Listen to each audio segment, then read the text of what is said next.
میری زندگی کا مقصد تیرے دین کی سرفرازی، میں اسی لیے مسلمان، میں اسی لیے نمازی، میری زندگی کا مقصد تیرے دین کی سرفرازی۔ الحمدللہ رب العالمین والصلاة والسلام علی سید المرسلین، اما بعد فاعوذ باللہ من الشیطان الرجیم، بسم اللہ الرحمن الرحیم۔ الصلاة والسلام علیک یا رسول اللہ وعلی آلک واصحابک یا حبیب اللہ۔ الصلاة والسلام علیک یا نبی اللہ وعلی آلک واصحابک یا نور اللہ۔ پیارے اسلامی بھائیوں اور مدنی چینل کے ناظرین، پروگرام ہے اسلامی زندگی، اور آج ہم آپ کے سامنے انشاءاللہ غوث پاک رحمۃ اللہ علیہ کے بچپن کے واقعات بیان کریں گے۔ آئیے سب سے پہلے درود پاک کی فضیلت سنتے ہیں۔ درود پاک کی فضیلت مسلمانوں کے چوتھے خلیفہ سیدنا علی المرتضیٰ شیر خدا کرم اللہ تعالی وجہہ الکریم سے روایت ہے کہ اللہ پاک نے جنت میں ایک درخت پیدا فرمایا ہے جس کا پھل سیب سے بڑا، انار سے چھوٹا، مکھن سے نرم، شہد سے میٹھا اور مشک سے زیادہ خوشبودار ہے۔ اس درخت کی شاخیں تر موتیوں کی، تنے سونے کے اور پتے زبرجد کے ہیں۔ اس درخت کا پھل صرف وہی کھا سکے گا جو پیارے آقا صلی اللہ علیہ وآلہ وصحبہ وسلم پر کثرت سے درود پاک پڑھے گا۔ صلو علی الحبیب صلی اللہ علی محمد صلی اللہ علیہ وسلم۔ پیارے اسلامی بھائیوں، دیکھا آپ نے درود و سلام پڑھنے والا مسلمان کس قدر خوش نصیب ہے کہ اللہ پاک نے جنت میں اس کے لیے کس قدر انعام و اکرام تیار کر رکھے ہیں۔ ہمیں بھی چاہیے کہ اپنے پیارے آقا صلی اللہ علیہ وآلہ وصحبہ وسلم کی بارگاہ میں زیادہ سے زیادہ درود پاک پڑھ کر اپنے نامہ اعمال میں نیکیوں کا ذخیرہ کریں۔ شیخ طریقت امیر اہل سنت بانی دعوت اسلامی حضرت علامہ مولانا محمد الیاس عطار قادری رضوی ضیاء دامت برکاتہم العالیہ اپنے رسالے منع کی لاش میں ایک حکایت نقل فرماتے ہیں۔ خانقاہ میں ایک باپردہ خاتون اپنے منع کی لاش چادر میں لپٹائے سینے سے چمٹائے زاروں قطار رو رہی تھی۔ اتنے میں ایک مدنی منا دوڑتا ہوا آتا ہے اور ہمدردانہ لہجے میں اس خاتون سے رونے کا سبب دریافت کرتا ہے۔ وہ روتے ہوئے کہتی ہے، بیٹا، میرا شوہر اپنے لخت جگر کے دیدار کی حسرت لیے دنیا سے رخصت ہو گیا ہے۔ یہ بچہ اس وقت پیٹ میں تھا، اب یہی اپنے باپ کی نشانی اور میری زندگانی کا سرمایہ تھا۔ یہ بیمار ہو گیا، میں اسے اسی خانقاہ میں دم کروانے لا رہی تھی کہ راستے میں اس نے دم توڑ دیا۔ میں پھر بھی بڑی امید لے کر یہاں حاضر ہو گئی کہ اس خانقاہ والے بزرگ کی ولایت کی ہر طرف دھوم ہے اور ان کی نگاہ کرم سے اب بھی بہت کچھ ہو سکتا ہے، مگر وہ مجھے صبر کی تلقین کر کے اندر تشریف لے جا چکے ہیں۔ یہ کہہ کر وہ خاتون پھر رونے لگی۔ مدنی منع کا دل پگھل گیا اور اس کی رحمت بھری زبان سے یہ الفاظ کھیلنے لگے، محترمہ، آپ کا منا مرا ہوا نہیں بلکہ زندہ ہے، دیکھو تو صحیح وہ حرکت کر رہا ہے۔ دکھیاری ماں نے بے تابی کے ساتھ اپنے منع کی لاش پر سے کپڑا اٹھا کر دیکھا تو وہ سچ مچ زندہ تھا اور ہاتھ پیر ہلا کر کھیل رہا تھا۔ اتنے میں خانقاہ والے بزرگ اندر سے واپس تشریف لائے۔ بچے کو زندہ دیکھ کر ساری بات سمجھ گئے اور لاٹھی اٹھا کر یہ کہتے ہوئے مدنی منع کی طرف لپکے کہ تو نے ابھی سے تقدیر خداوندی کے سربستہ راز کھولنے شروع کر دیے ہیں۔ مدنی منا وہاں سے بھاگ کھڑا ہوا اور وہ بزرگ اس کے پیچھے دوڑنے لگے۔ مدنی منا یکایک قبرستان کی طرف مڑا اور بلند آواز سے پکارنے لگا، اے قبر والو، مجھے بچاؤ۔ تیزی سے لپکتے ہوئے بزرگ اچانک ٹھٹک کر رک گئے کیونکہ قبرستان سے 300 مردے اٹھ کر اسی مدنی منع کی ڈھال بن چکے تھے اور وہ مدنی منا دور کھڑا اپنا چاند سا چہرہ چمکاتا مسکرا رہا تھا۔ اس بزرگ نے بڑی حسرت کے ساتھ مدنی منع کی طرف دیکھتے ہوئے کہا، بیٹا، ہم تیرے مرتبے کو نہیں پہنچ سکتے، اس لیے تیری مرضی کے آگے اپنا سر تسلیم خم کرتے ہیں۔ پیارے اسلامی بھائیوں، آپ جانتے ہیں وہ مدنی منا کون تھا؟ اس مدنی منع کا نام سید عبد القادر تھا اور آگے چل کر وہ غوث العظم رحمت اللہ علیہ کے لقب سے مشہور ہوئے، اور وہ بزرگ ان کے نانا جان حضرت سیدنا عبداللہ سومعی رحمت اللہ علیہ تھے۔ صلو علی الحبیب صلی اللہ علی محمد صلی اللہ علیہ وسلم۔ پیارے اسلامی بھائیوں، ہمارے غوث پاک رحمت اللہ علیہ کی شان بہت عرفہ و اعلیٰ ہے۔ آپ رحمت اللہ علیہ اللہ پاک کے زبردست ولی اور اولیاء کے سردار ہیں۔ اس حکایت سے ہمیں معلوم ہوا کہ اللہ پاک اپنے محبوب بندوں کو ایسی زبردست قوت و طاقت عطا فرماتا ہے کہ مردے بھی جلا یعنی زندہ کر دیا کرتے ہیں۔ آپ رحمت اللہ علیہ ایسی پاکیزہ اور برگزیدہ شخصیت ہیں کہ خود سید الانبیاء حضرت محمد مصطفیٰ صلی اللہ علیہ وآلہ وصحبہ وسلم اور دیگر انبیاء کرام علیہم السلام اور مختلف اولیاء اعظام رحمہم اللہ السلام نے ولادت سے قبل آپ کی ولایت کی بشارتیں دی ہیں۔ چنانچہ مکتبۃ المدینہ کی مطبوعہ کتاب غوث پاک کے حالات میں ہے، شیخ عبد القادر جیلانی رحمۃ اللہ علیہ کے والد ماجد حضرت سید ابو صالح موسیٰ جنگی دوست رحمۃ اللہ علیہ نے حضور غوث اعظم رحمۃ اللہ علیہ کی ولادت کی رات مشاہدہ فرمایا کہ پیارے آقا صلی اللہ علیہ وآلہ وصحبہ وسلم مع صحابہ کرام اور اولیاء اعظام رضوان اللہ تعالی علیہم اجمعین ان کے گھر جلوہ افروز ہیں، اور ان الفاظ مبارکہ سے ان کو خطاب فرما کر بشارت سے نوازا، اے ابو صالح، اللہ پاک نے تم کو ایسا فرزند بیٹا عطا فرمایا ہے جو ولی ہے، اور وہ میرا اور اللہ کا محبوب ہے، اور اس کی اولیاء اور اقطاب میں ویسی ہی شان ہوگی جیسی انبیاء اور مرسلین علیہم السلام میں میری شان ہے۔ آپ رحمت اللہ علیہ کے والد ماجد کو نبی کریم صلی اللہ علیہ وآلہ وصحبہ وسلم کے علاوہ جملہ انبیاء کرام علیہم الصلاۃ والسلام نے بھی یہ بشارت دی کہ تمام اولیاء اللہ تمہارے فرزند ارجمند کے مطیع یعنی فرما بردار ہوں گے، اور ان کی گردنوں پر ان کا قدم مبارک ہوگا، جس کی منبر بنی گردن اولیاء، اس قدم کی کرامت پہ لاکھوں سلام۔ غوث اعظم رحمت اللہ علیہ سے پہلے کے اولیاء کرام رحمہم اللہ السلام میں سے کئی ایک نے آپ کی آمد کی بشارت دی۔ چنانچہ حضرت سیدنا حسن بصری رحمت اللہ علیہ نے اپنے زمانے مبارک سے لے کر حضرت شیخ محی الدین سید عبد القادر جیلانی رحمت اللہ علیہ کے زمانے مبارک تک تفصیل سے خبر دی کہ جتنے بھی اللہ پاک کے اولیاء گزرے ہیں سب نے شیخ عبد القادر جیلانی رحمت اللہ علیہ کے آنے کی خبر دی ہے۔ اسی طرح حضرت سیدنا شیخ ابو بکر بن حوار رحمت اللہ علیہ نے ایک روز اپنے مریدین سے فرمایا، ان قریب عراق میں ایک عجمی شخص جو کہ اللہ پاک اور لوگوں کے نزدیک عالی مرتبت ہوگا، اس کا نام عبد القادر رحمت اللہ علیہ ہوگا اور بغداد شریف میں سکونت اختیار کرے گا۔ میرا یہ قدم ہر ولی کی گردن پر ہے، اعلان فرمائے گا، اور زمانے کے تمام اولیاء کرام رحمہم اللہ السلام اس کے فرما بردار ہوں گے۔ جو ولی قبل تھے یا بعد ہوئے یا ہوں گے، سب ادب رکھتے ہیں دل میں میرے آقا تیرا۔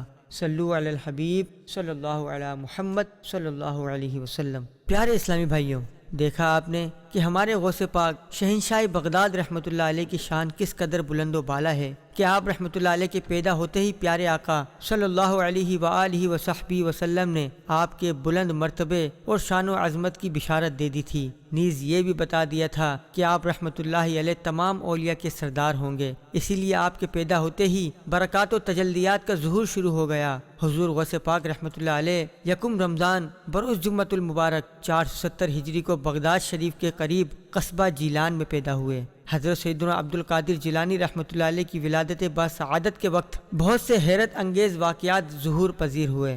سب سے بڑی بات تو یہ ہے کہ جب آپ دنیا میں تشریف لائے اس وقت آپ کی والدہ ماجدہ حضرت ام الخیر فاطمہ رحمت اللہ علیہ کی عمر 60 سال کی تھی۔ اس عمر میں عام طور پر عورتوں کو اولاد سے نا امیدی ہو جاتی ہے، یہ اللہ پاک کا خاص فضل تھا کہ اس عمر میں حضور غوث اعظم رحمت اللہ علیہ ان کے بطن مبارک سے پیدا ہوئے۔ جس رات حضرت سیدنا عبد القادر جیلانی رحمت اللہ علیہ کی ولادت ہوئی، اس رات جیلان شریف کی جن عورتوں کے ہاں بچہ پیدا ہوا ان سب کو اللہ کریم نے لڑکا ہی عطا فرمایا، اور ہر نو مولود لڑکا اللہ پاک کا ولی بنا۔ آپ رحمت اللہ علیہ کی ولادت ماہ رمضان المبارک میں ہوئی، اور پہلے دن ہی سے روزے رکھنا شروع کر دیے۔ سحری سے لے کر افطاری تک آپ والدہ محترمہ کا دودھ نہ پیتے تھے۔ حضرت سیدنا غوث اعظم رحمت اللہ علیہ کی والدہ ماجدہ حضرت سیدتنا ام الخیر فاطمہ رحمت اللہ علیہ فرمایا کرتی تھیں، جب میرا بیٹا عبد القادر پیدا ہوا تو وہ رمضان المبارک میں دن کے وقت میرا دودھ نہیں پیتا تھا۔ اگلے سال رمضان کا چاند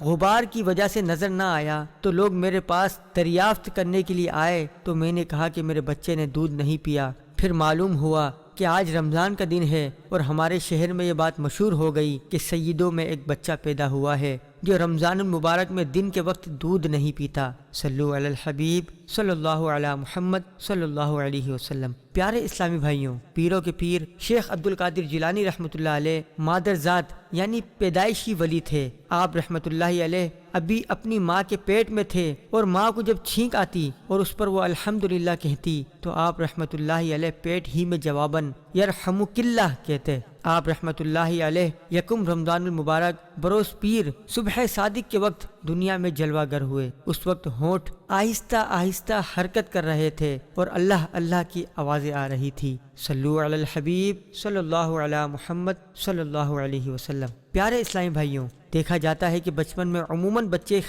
کھیل کود کی طرف راغب ہوتے ہیں اور پڑھائی سے دور بھاگتے ہیں، جبکہ ہمارے غوث پاک رحمت اللہ علیہ کی شان تو دیکھیے کہ بچپن ہی سے آپ کو کھیل کود سے کوئی رغبت نہیں تھی، نہایت صاف ستھرے رہتے اور زبان مبارک سے کبھی کوئی کم عقلی کی بات نہ نکلتی تھی۔ اپنے لڑکپن کے متعلق خود ارشاد فرماتے ہیں کہ عمر کے ابتدائی دور میں جب کبھی میں لڑکوں کے ساتھ کھیلنا چاہتا تو غیب سے آواز آتی تھی، لہو و لعب، کھیل کود سے باز رہو۔ یہ سن کر میں رک جایا کرتا تھا اور اپنے گرد و پیش پر نظر ڈالتا تو مجھے کوئی کہنے والا دکھائی نہ دیتا تھا، جس سے مجھے دہشت سی معلوم ہوتی۔ میں جلدی سے بھاگتا ہوا گھر آتا اور والدہ محترمہ کی آغوش محبت میں چھپ جاتا تھا۔ اب وہی آواز میں اپنی تنہائیوں میں سنا کرتا ہوں۔ اگر مجھے نیند آتی ہے تو فوراً میرے کانوں میں آ کر مجھے متنبہ یعنی خبردار کر دیتی ہے کہ تم کو اس لیے نہیں پیدا کیا گیا کہ تم سویا کرو۔ پیارے اسلامی بھائیوں، ہمیں بھی چاہیے کہ ہم اپنے بچوں کو دوسری فضول باتیں سکھانے کے بجائے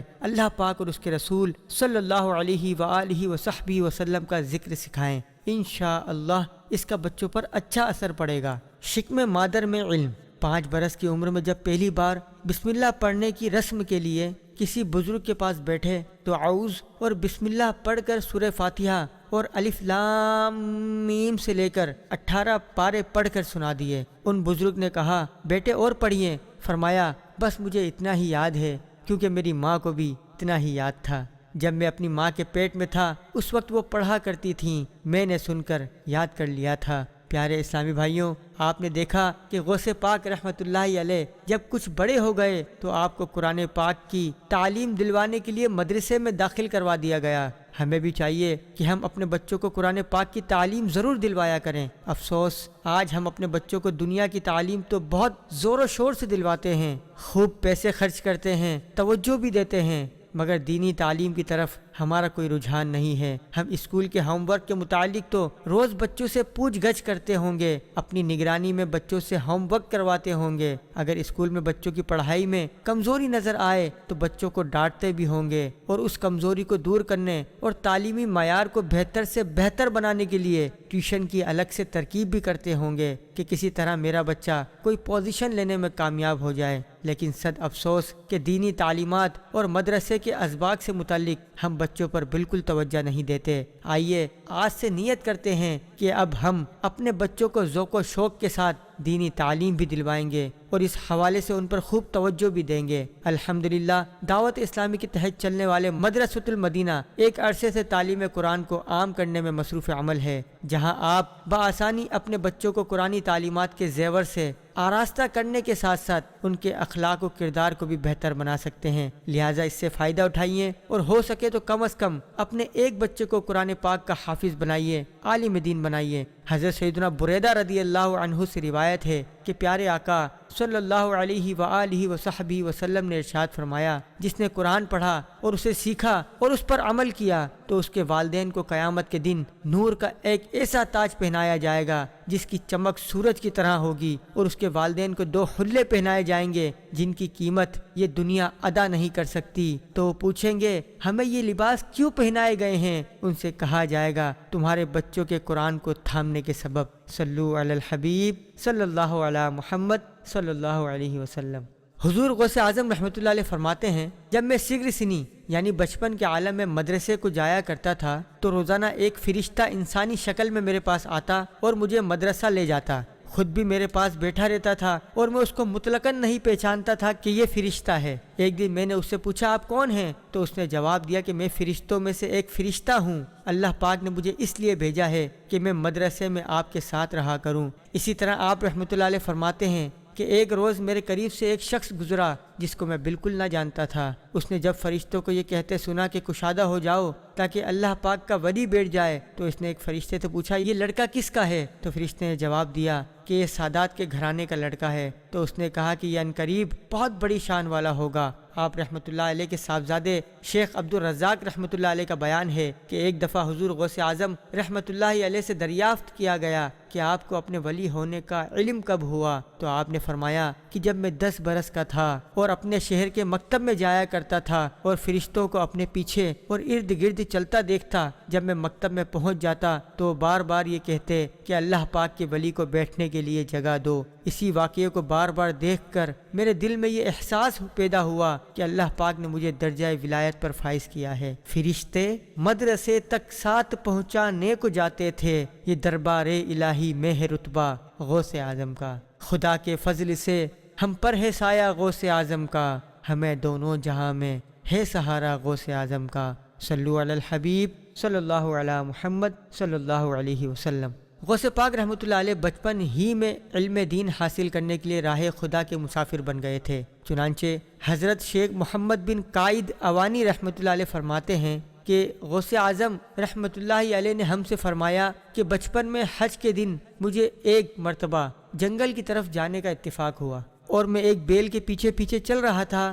کہ اس بیل نے میری طرف دیکھ کر کہا اے عبد القادر رحمۃ اللہ علیہ، تمہیں اس قسم کے کاموں کے لیے تو پیدا نہیں کیا گیا۔ میں گھبرا کر گھر لوٹا اور اپنے گھر کی چھت پر چڑھ گیا تو کیا دیکھتا ہوں کہ میدان عرفات میں لوگ کھڑے ہیں۔ اس کے بعد میں نے اپنی والدہ ماجدہ کی خدمت اقدس میں حاضر ہو کر عرض کیا آپ مجھے راہ خدا میں وقف فرما دیں اور مجھے بغداد جانے کی اجازت مرحمت فرمائیں تاکہ میں وہاں جا کر علم دین حاصل کروں۔ والدہ ماجدہ رحمۃ اللہ علیہا نے مجھ سے اس کا سبب دریافت کیا۔ میں نے بیل والا واقعہ عرض کر دیا تو ان کی آنکھوں میں آنسو آ گئے اور وہ 80 دینار جو میرے والد ماجد کی وراثت تھے میرے پاس لے آئی تو میں نے ان میں سے 40 دینار لے لیے اور 40 دینار اپنے بھائی سید ابو احمد رحمۃ اللہ علیہ کے لیے چھوڑ دیے۔ والدہ ماجدہ نے میرے 40 دینار میری گدڑی میں سی دیے اور مجھے بغداد جانے کی اجازت عنایت فرما دی۔ انہوں نے مجھے ہر حال میں راست گوئی اور سچائی کو اپنانے کی تاکید فرمائی اور جیلان کے باہر تک مجھے الوداع کہنے کے لیے تشریف لائیں اور فرمایا اے میرے پیارے بیٹے، میں تجھے اللہ پاک کی رضا اور خوشنودی کی خاطر اپنے پاس سے جدا کرتی ہوں اور اب مجھے تمہارا منہ قیامت کو ہی دیکھنا نصیب ہوگا۔ حضرت سیدنا شیخ عبد القادر جیلانی رحمۃ اللہ علیہ کے علم دین حاصل کرنے کا انداز بڑا نرالا تھا۔ آپ کے شوق علم دین کا اندازہ اس بات سے لگائیے کہ آپ فرماتے ہیں میں اپنے طالب علمی کے زمانے میں اساتذہ سے سبق لے کر جنگل کی طرف نکل جایا کرتا تھا، پھر بیابانوں اور ویرانوں میں دن ہو یا رات، آندھی ہو یا موسلا دھار بارش، گرمی ہو یا سردی اپنا مطالعہ جاری رکھتا تھا۔ اس وقت میں اپنے سر پر ایک چھوٹا سا امامہ باندھتا اور معمولی ترکاریاں کھا کر شکم یعنی پیٹ کی آگ سرد کرتا۔ کبھی کبھی یہ ترکاریاں بھی ہاتھ نہ آتی کیونکہ بھوک کے مارے ہوئے دوسرے فقراء بھی ادھر کا رخ کر لیا کرتے تھے۔ ایسے مواقع پر مجھے شرم آتی تھی کہ میں درویشوں کی حق تلفی کروں، مجبوراً وہاں سے چلا جاتا اور اپنا مطالعہ جاری رکھتا۔ پھر نیند آتی تو خالی پیٹ ہی کنکریوں سے بھری ہوئی زمین پر سو جاتا۔ آپ رحمۃ اللہ علیہ اپنے اسی زمانے طالب علمی کے بارے میں فرماتے ہیں میں زمانے کی جن سختیوں سے دوچار ہوا انہیں برداشت کرتے کرتے پہاڑ بھی پھٹ جاتا۔ یہ تو اس ذات بے نیاز کا کام ہے کہ میں بعافیت ان کانٹے دار جنگلوں سے گزر گیا۔ اللہ پاک ہمیں غوث پاک رحمۃ اللہ علیہ کی محبت نصیب فرمائے، ہم آپ کی غلامی میں زندہ رہیں اور کاش بروز قیامت بھی آپ کے غلاموں میں اٹھیں، آمین۔ پیارے اسلامی بھائیوں، آج کے پروگرام کا وقت اختتام کی طرف بڑھ رہا ہے۔ آئندہ ایک نئے موضوع کے ساتھ حاضر ہوں گے، تب تک کے لیے اجازت دیجیے۔ مدنی چینل دیکھتے رہیے۔ صلو علی الحبیب صلی اللہ علی محمد صلی اللہ علیہ وسلم۔ میری زندگی کا مقصد تیرے دین کی سرفرازی، میں اسی لیے مسلمان، میں اسی لیے نمازی۔ میری زندگی کا مقصد تیرے دین کی سرفرازی،